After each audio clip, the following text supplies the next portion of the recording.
Pengusutan kasus kematian Brigadir J terus berlanjut. Terbaru, polisi menetapkan 7 tersangka obstruction of justice atau tindakan menghalang-halangi penyidikan dalam kasus ini. Di sisi lain, Komnas HAM menyebutkan peristiwa ini merupakan extrajudicial killing atau pembunuhan di luar proses hukum.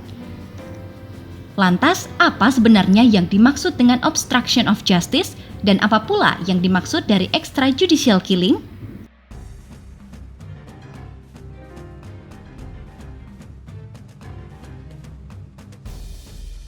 Obstruction of justice secara harfiah diartikan sebagai tindakan menghalang-halangi proses hukum, baik terhadap saksi, tersangka, ataupun terdakwa. Obstruction of justice dilakukan dengan maksud untuk menunda, mengganggu, atau mengintervensi proses hukum dalam suatu kasus.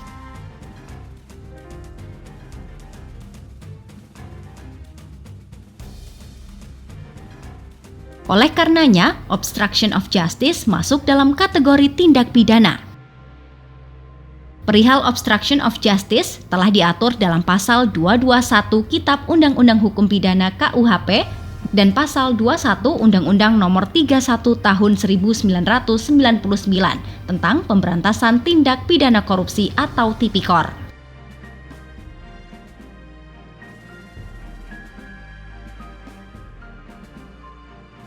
Extrajudicial killing dapat diartikan sebagai pembunuhan di luar putusan pengadilan.